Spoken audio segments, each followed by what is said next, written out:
Also, I don't know how to find the chat.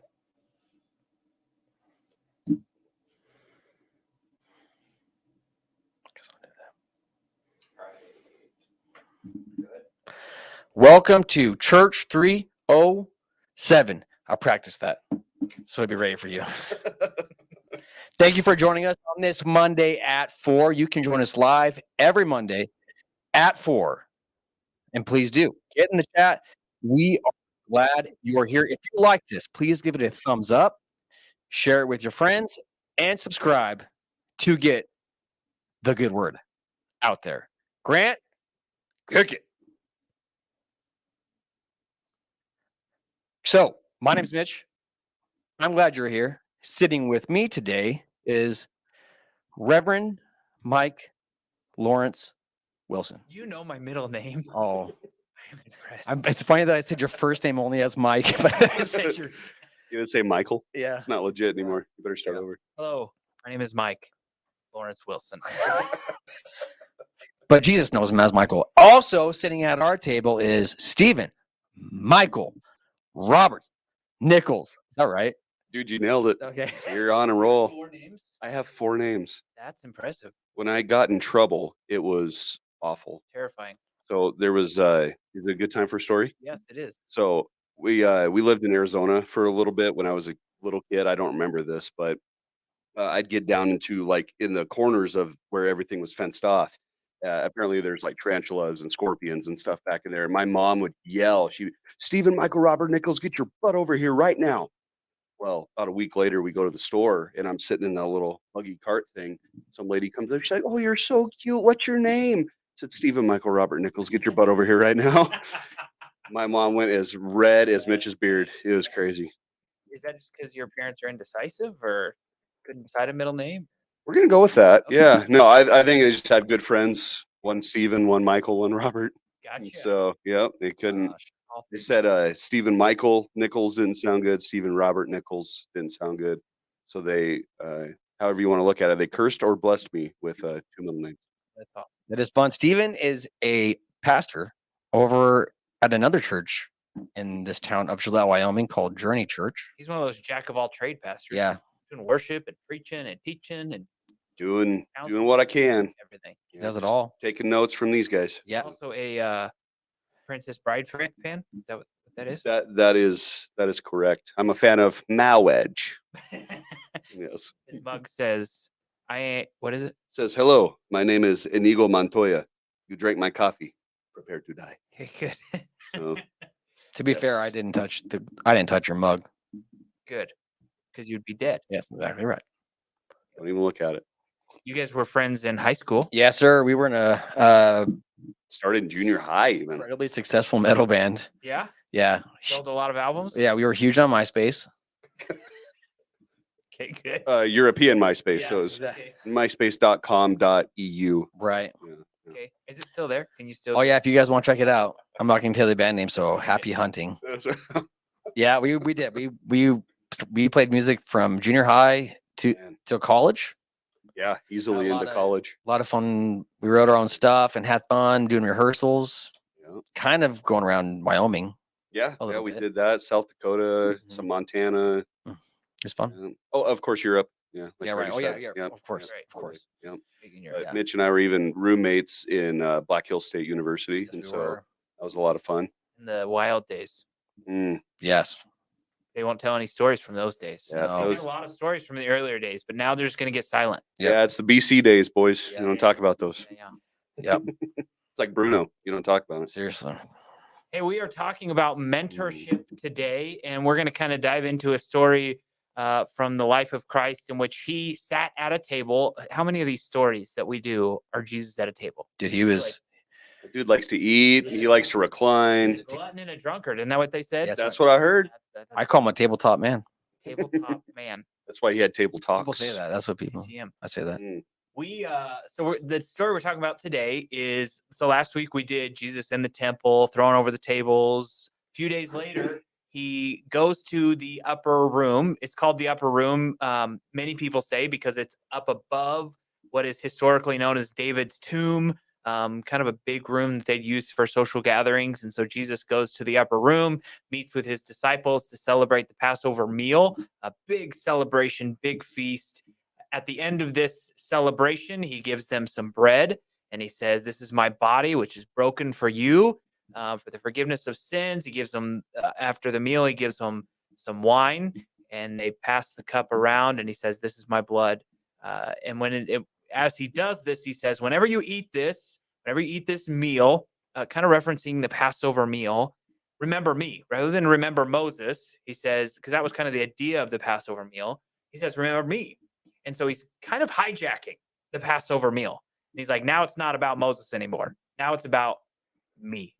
And I think some of those guys would have been almost like, Jesus, you're saying this wrong, right? Because they had their Jewish book, the Haggadah. I can never say it right, but they had this, like, they would hold the bread up and they would read or they would say what they were supposed to, like, this bread is the bread of affliction and all this other stuff. And so when Jesus gets up there and goes, "This is me. This is my body," I wonder if they were like, "Whoa, whoa, Wow. Jesus, yeah, you." And I mean, he's sitting with his dudes too. yeah, He's sitting with the 12. yeah. And so yeah. What does this say about Jesus's priorities if right before he dies, obviously they're going to celebrate the Passover meal, but who he chooses to sit there with and the conversations that he has, what does that teach us? We always say that Jesus didn't come to establish a religion. He came to establish a relationship, a relationship with, at that time, immediately was his disciples, but also a relationship with us, his church, with the body. Yep. So what does that tell us about our priorities and how we should interact with our circles?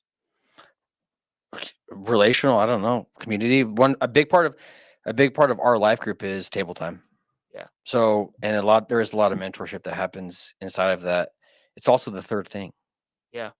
Third space. Yep. So, the Christian word for this type of community is koinonia, which is where we get the word communion. So Lord's Supper, Last Supper, Eucharist, communion, all kind of the same idea, but koinonia is this idea of spiritual relationship, which is deeper than just a surface level friendship. We have small talk, or even just an emotional relationship. This is a spiritual connecting. And I think this is kind of what Jesus is demonstrating for us.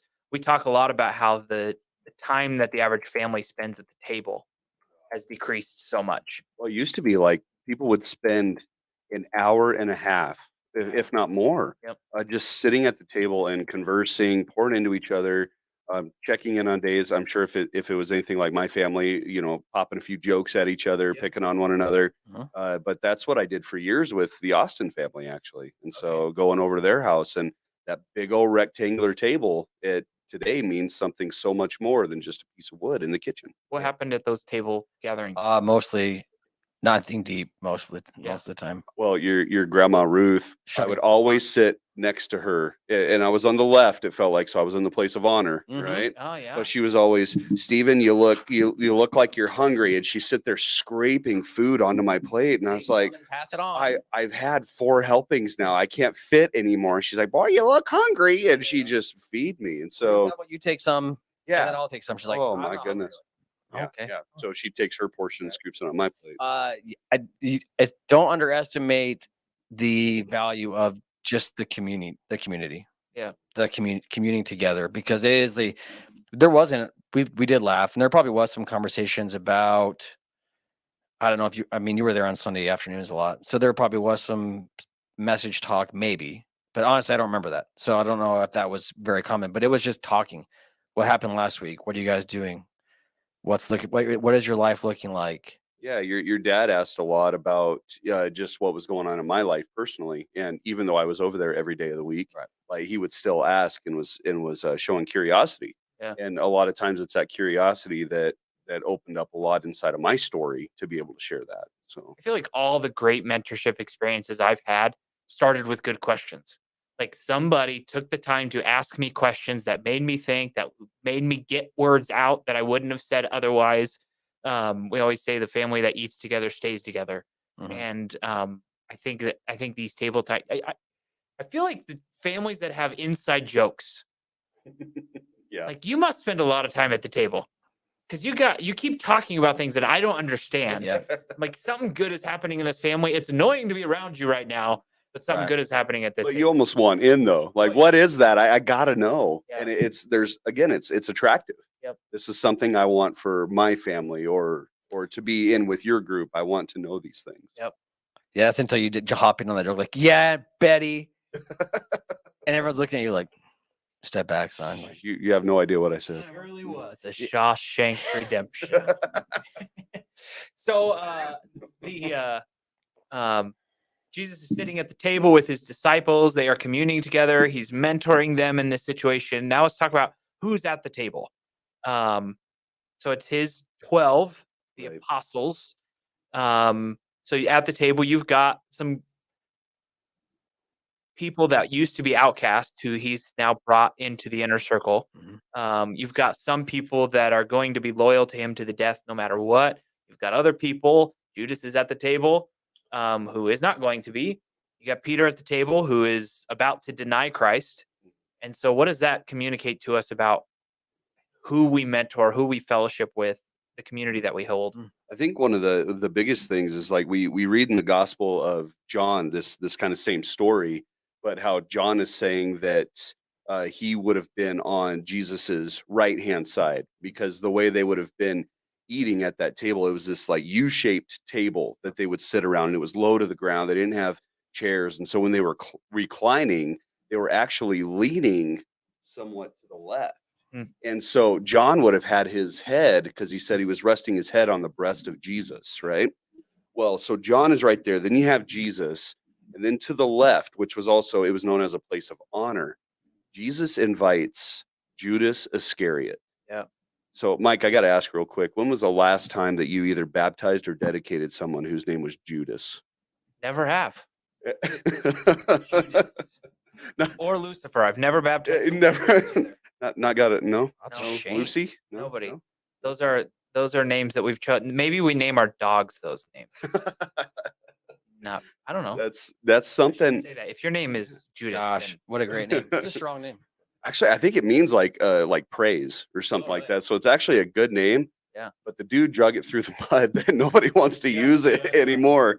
But he would have been at the left of Christ, sitting in a place of honor. And Jesus, of course, being fully God and fully man, knew what he was about to do, but still chose to put him in a place to show, I still love you, regardless of what's about to and then happen. he washes his feet. And then he turns around and he serves this guy who's about to betray him. Yeah, actually passes, because I think the bowl would have passed that direction too. Yep. And so he would have dipped his hand, like it says in here, the one who where is it? The one who I have put my hand in the bowl with me will betray me. Wow. And he's still choosing to have that act of community, of koinonia with Judas. Right. It's amazing. The grace that the grace that Jesus gave throughout his ministry just kept turning people off, with the adulterous woman, with the whatever outcast he happened to be interacting with and giving grace to. It's just amazing back then, even more so than it is today. But we just continue to see this grace. And so what does that communicate to us about? Because the point of what Jesus is doing here at the table is he's kind of passing the baton. This is kind of his farewell. And so he's like, okay, I've mentored you, or we've used the word disciple. I've discipled you. Now it's your turn to do the same. And he's passing that baton on to his disciples.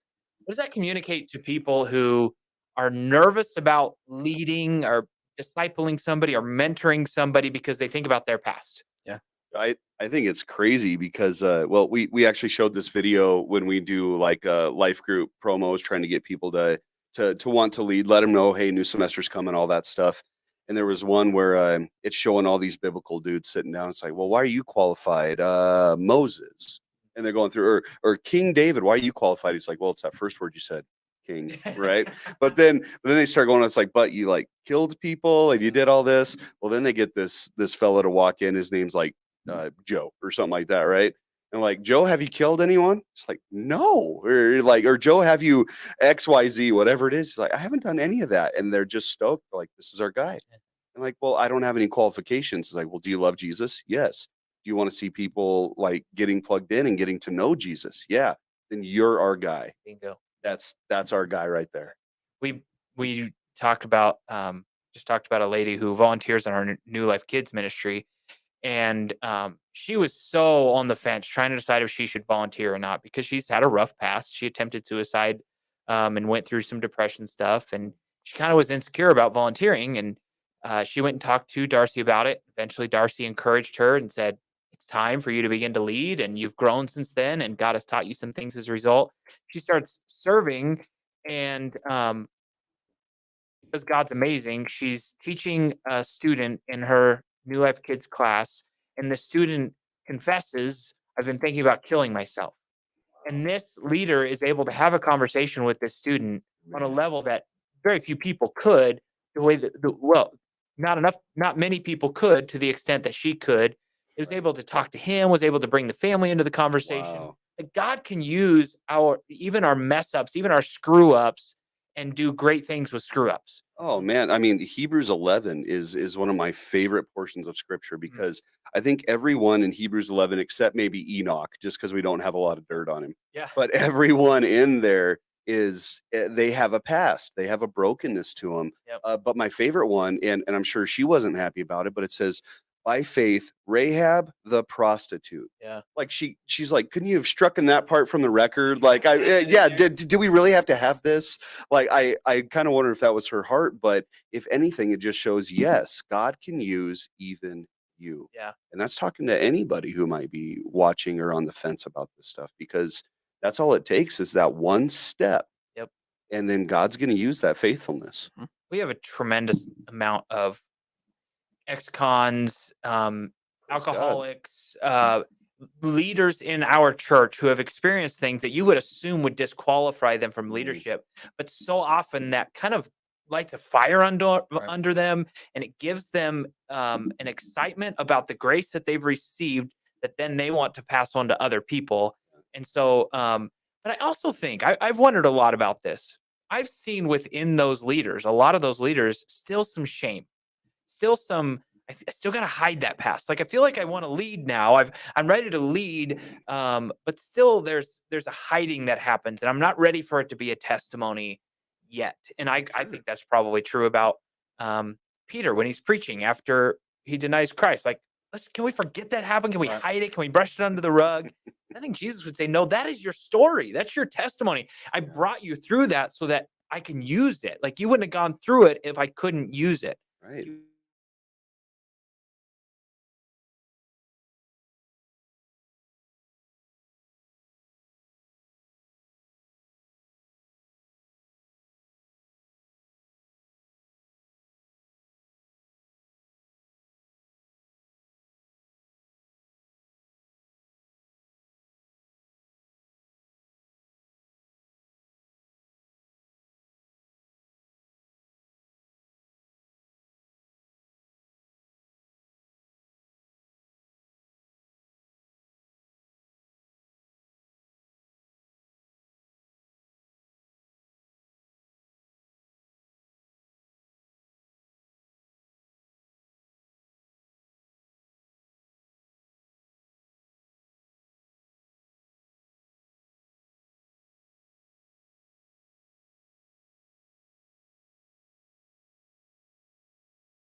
something that was good. Yep. And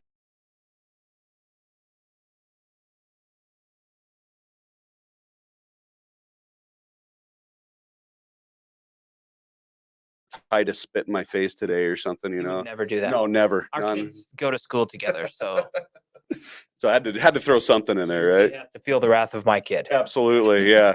Like, well, my daddy will beat your daddy up. Like, we Yeah. haven't got there yet, but we all know Mike would win, so it's not fair. You guys would be like, my dad can out theology your dad. That's right. Probably. But I have a mug that says no. That's probably it No. probably says theologian on it. I don't know. You got one of those? I don't. Oh, we should probably get you one. A Pretty great. theologian mug. A theologian mug. That'll be your new mug. Okay, I need a Gosh. theologian. That's right. We'll hook you up My mug is from my alma mater to prove that I so that you studied. are smart. SMRT. Yep, Smart. that's what I am. Man, I'm jellioso. That's the Edgy. Greek word for jealous.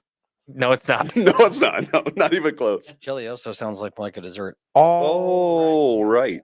I think you But, guys are yeah. pretty intentional at the table. What kind Yeah. of things do you talk about? We kind of do the same thing. We do what was a we said- and another one we asked what was a hard thing today. Yep. And then one thing that I take from my dad is after church we'll say I'll ask what's something you learned or what you guys talk about in church today. So yeah, it kind of goes along that same thing. Yeah. And then another big aspect, I think asking questions is big because there is sometimes I feel like our dad looks at us and is like, you can see the gears turning like, I don't remember what was for lunch today. I Yeah. don't really understand. So, but Yeah, I think we have those go-tos that are just like, tell us about the best part of your day, tell us about the worst part of your day. But Mhm. I've really been intentional lately about asking some more pointed questions. Yep. Like the other day, I asked my son, "Do you ever doubt anything about God, or do you ever doubt any of the Bible stories that you hear?" And Great question. oh man, it led to a conversation. He started talking about how none of his friends at school believe in God, and he was telling them about Jesus, and he got really scared because then they all said that they don't believe in Jesus, and Wow. like that question led to a conversation with our kid that he wasn't just going to bring up. He wasn't just going to tell us that story because he's not usually a very transparent kid. Right. And so I've tried to point my questions more at a specific idea or specific thought, and that's kind of led to further deep digging. I think Yeah. things that he didn't even realize he knew or thought, but the question kind of helps him to see that. I think that's a value of mentorship versus like, I learn everything I know on YouTube. I'm like, YouTube doesn't know you, so YouTube cannot cater their content to you. That's right. The algorithm can try. it's pretty strong. Yeah, but they're just going to push you to a Yeah. bunch of Ben Shapiro and Seriously. Dave Ramsey and whoever else Yeah. is on there. But Well, sometimes it's I don't know about you guys, but sometimes it's hard for me to think of those deeper questions. Mhm. And I've got a friend who's really good at asking those. Like, obviously that's a great question you asked, Mike. But we got this thing called a chat pack, Hmm. and it's just these little questions, and we'll keep them by the dinner table. oh, cool. And so if there's kind of like I don't know what to ask, I'll just pull one of those out, and they'll be sometimes it's something silly, sometimes it's something serious, and but they've led to some good conversation too. Like, okay, if you could heal anybody or something like that, who would that be and why? Or Huh. if you had all the money in the world, what would you do with it? Yeah, we like And that and one. it's been cool to see like even the kids not selfishly say something like, well, I'm going to buy all the toys. And sometimes they Sure. do. Yep. But there's other days when they're like, like I went on a missions trip to the Dominican Republic back in January, and I was showing kids pictures and all this stuff. And I had asked that question at one point of, well, if you had all the money, what would you do? And they said, well, I would make sure that all the kids are fed at the orphanage. Mhm. And you want to talk about like a proud dad moment. Heck yeah. And then the next, what would you do? And I asked my 2-year-old son, and he either mimics Quinn or he'll say something about a chicken butt because he's on Guess What Chicken Butt right now. And Yep. so he's like, I would buy chicken butts. Ah, and thinks he's so funny. And Yeah. so it's Somebody at my kid's school taught him your mom jokes. Nice. That's what you want. Oh, That's what you 6-year-old now. It wasn't telling mine. mom jokes. oh no. Yeah. So we brag about the fact that Jesus asked 307 questions in the Gospels. Woot, woot. Welcome to Church 307. This is what this is. Jesus was from Wyoming. Mhm. Proof right Right. there. That's why. Do the math. Yeah. Yeah, And so Jesus we'll go with that. Jesus is mentoring his disciples, asking questions, getting to the point, and allowing life impact to happen. One of the people in my life that did this incredibly well was a guy named Jason Cannigator. He's passed away since. But when I first became the pastor here, just overwhelmed, was horrible at my job, terrible communicator. And he could see it. And rather than leaving, because Mike's not a good enough pastor, he started taking me to breakfast. And when we would get to breakfast, everybody else saw it too. But he was the one that was willing to take me and work through with me. And he would start asking me questions. He'd say things like, "What's your goal here?" And why are you doing this? And why'd you say that? And what was the result of that last thing you did? And how are people receiving this? And the whole time he's asking these questions, in the moment, with the emotion I can remember is defensiveness. He was like, "Why are you asking? You don't trust me, or did you hear Right. something? Are you mad about something?" And I'm like getting upset because what we're used to is shallow.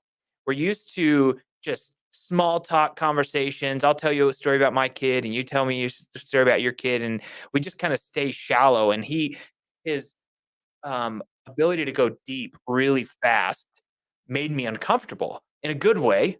It didn't feel good in the moment, but it was in a good way. And then so it'd take us to some conversations, and I was able to ask him questions about experiences that he'd had.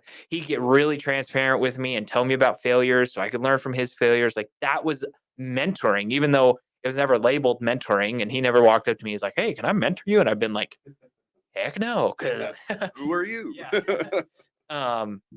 But he did. He just took the initiative, and it made a huge impact on my life. And I think I've been uniquely blessed by the number of mentors I've had in my life. My older brother Billy has been obviously a huge mentor in my life, and I've hated him for half of my life for it. But I get that. yeah, he's kind of a jerk. But I've learned half of what I know from him. Maybe not half, but a lot of what I know from him. And so if I'm screwed up, it's his fault. Yeah. What about you guys? Have you guys had any good mentorship experiences? Yes, I've had a big one. I had a boss, Jamie Gilmore, at a theater I worked at, performance theater, and I worked under.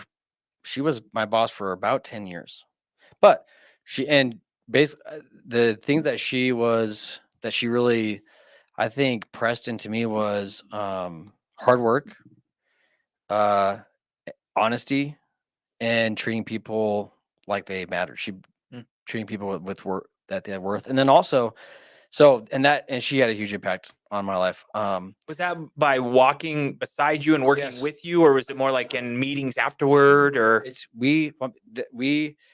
she was thrown into that position, and then because she was a high capacity person, she stayed there for a while. So I worked alongside the boss. So yeah, it wasn't meetings. We didn't have meetings. It was walking walking through hallways and across grounds and setting things up with her and having live conversations and work conversations and problem solving through things and treating people with just all of it. She just how regular was it for her to correct you, for her to see something that you I had weren't to doing mess up well? pretty bad. Okay. So how did she teach you? Or was it more by example? It was You by saw example. her. Okay. There was a couple of times I did step out of line, and it was not a nit, but it was quick, and like, don't do that anymore. I was like, okay, that's not gonna happen. Yep. But then and then You're a fast learner. right, yeah, I wish. 10 years. And then the other one is you and Billy. I went from college to working inside of a church underneath you and Billy, and that's been huge. A lot of that was also a lot of that was meetings and like watching you guys do planning kind of like what the church was going to be, but seeing through meetings of talking through problems, talking through people, talking through solutions, and then staying steadfast to what the plan was, and this is why we do this. And Well, even with that model, it's very gospel centered. These guys, when Jesus said, "Hey, follow me, they did. Yeah. Like they didn't just go to a classroom and take notes. No, they followed him constantly. Yeah. Like, and it was a lot of travel. They were on their feet. They were going from town to town and just doing the work, Yep.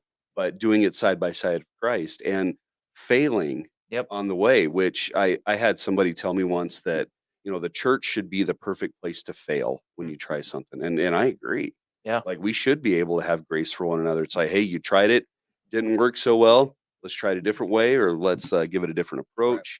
But I feel like all those apostles, disciples, they would have had that same experience. And it's kind of the difference between, I remember sitting in college in classes and they're talking about these hypothetical situations. And I'm like, I have no application to this. I can't learn. Right. I mean, this is just hypothetical ideas. Whereas on the job training, I mean, like I'm getting to apply what I'm learning right now and it lasts so much longer. Absolutely. It's huge. What about you? What experiences in mentorship have you had? Yeah. So I honestly, I didn't know that I could be a worship pastor. I didn't know that that was like a real thing. I maybe like in the back of my head, I knew that that was something, but I never thought that was something I could do with my life. And one of the only things I've ever been like decently okay at is music. And so like I was pursuing a degree in music, and I toured in a band for a while called Righteous Vendetta. And so we played shows, we did the record label thing. Are you on MySpace? Yes. in Australia is MySpace. That's Okay, the only good. one. Yeah. Yeah. And so like I played with those guys for about a year and a half, 2 years, and thought that was going to be the dream, but I was miserable. Like I loved playing the shows. I liked those guys and stuff, but being on the road so much, it was difficult being gone that much. And so when I had moved home, I had gotten approached by a local pastor who was planting a church and asked if I would want to like be a worship pastor.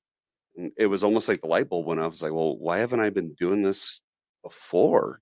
And so, but God he used that moment to just remind me of his goodness. But through the years of music and everything, the one who really developed that and mentored me was Charlie and Katie Carpenter. And they saw, no matter how rough of a youth kid I was walking in, they saw something. Maybe at first, maybe it was they just needed a warm body on stage to play guitar or something.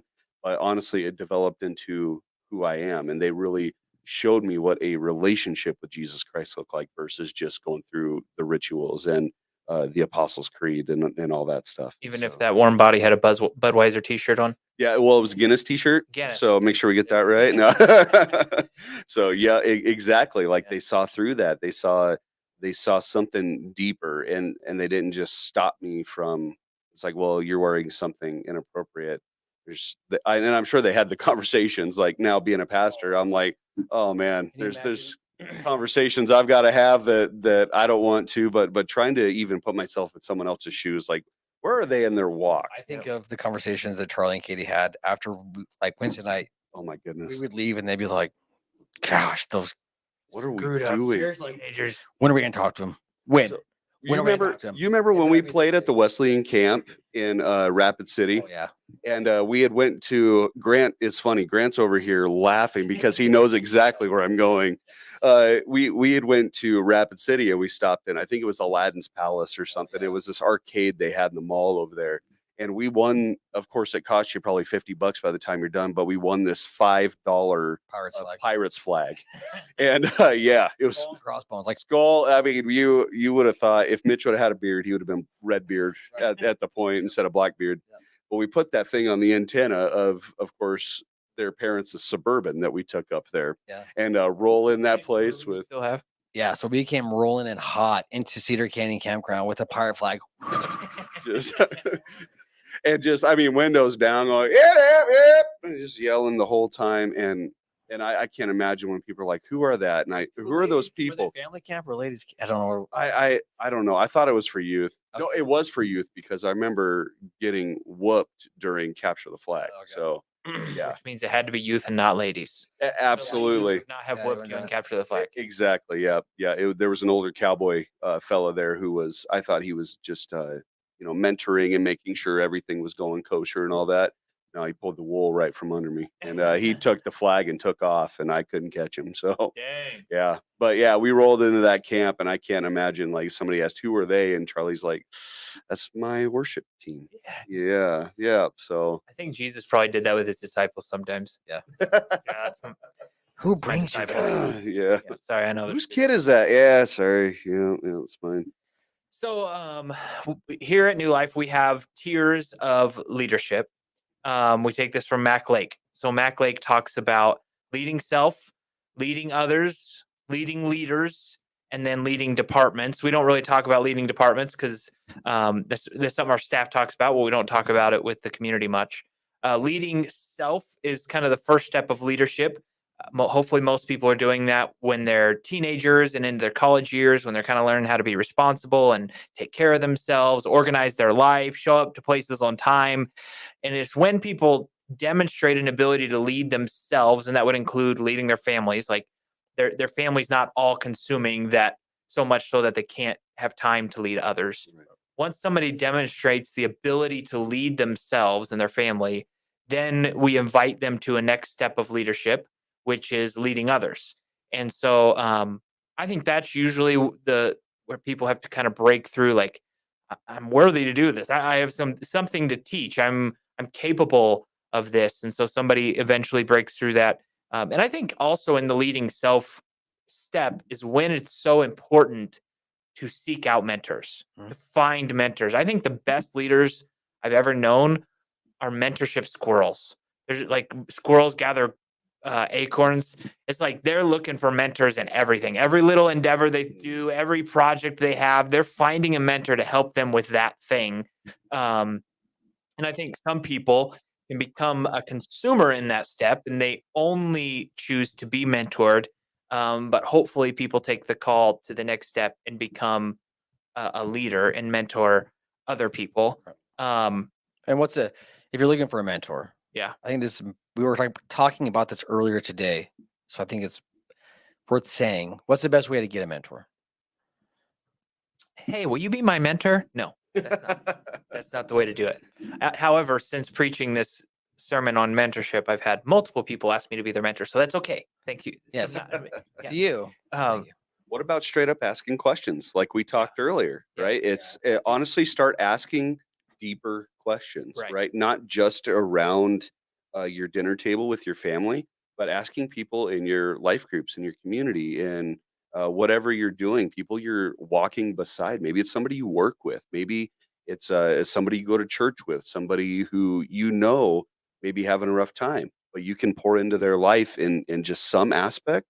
I think it's going to speak volumes. Yep.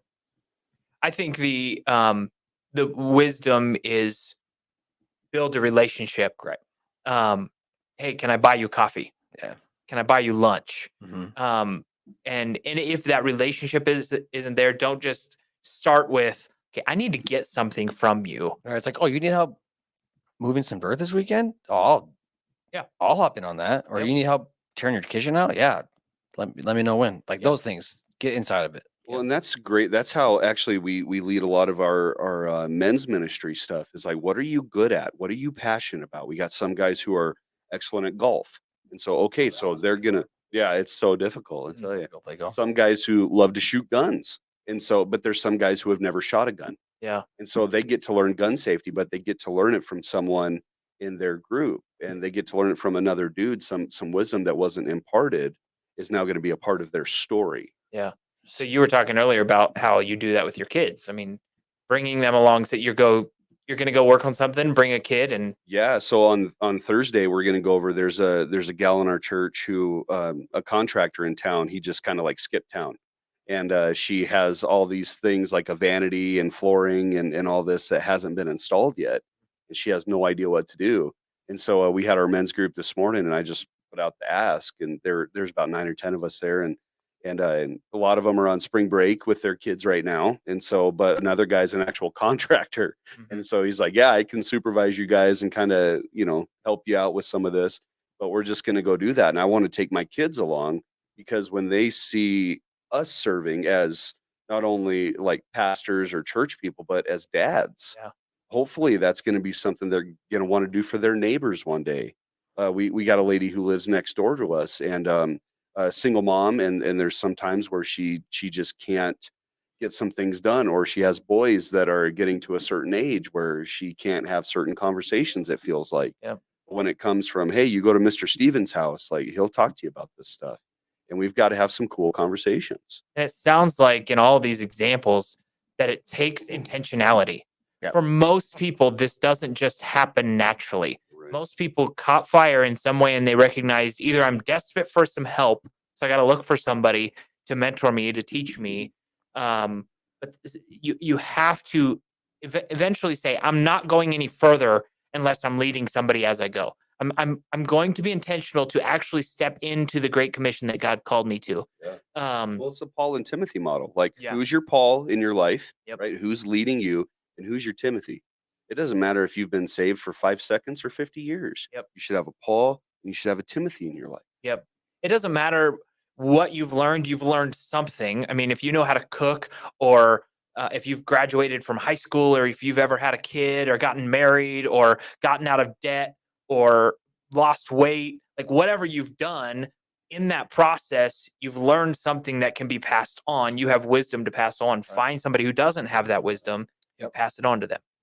It just helped me with that, with even just the technology side of worship nowadays, like trying to figure some of this stuff out, like we're doing today, Yeah. because we do want to reach people who may not be able to come into church and do all that stuff. And so there's tons of times I've reached out to Grant and Mitch and like, how do you do this? Yeah. And they've been more than happy to help out. The At third, least they pretend they're more than happy to help out. Oh, we're just YouTubing it while we talk to you. No. this is how I taught that idiot pastor at the other church. That's right. You guys are dumb. No. What's the third one? Because Are we over? we're getting close. Getting close. Yeah, so you All send right. me that third one, Mike. Send it home. The third level of leadership is leading leaders. So that's, I've demonstrated I know how to lead others. I'm going to now teach others to do what I've done. That would be leading leaders. Is there any questions or anything being thrown out on We don't. no questions? Nope. I can't throw You it. guys, we're so good. We've answered all your questions before you've even asked them. Right. That's what it is. So how are you developing leaders in your area?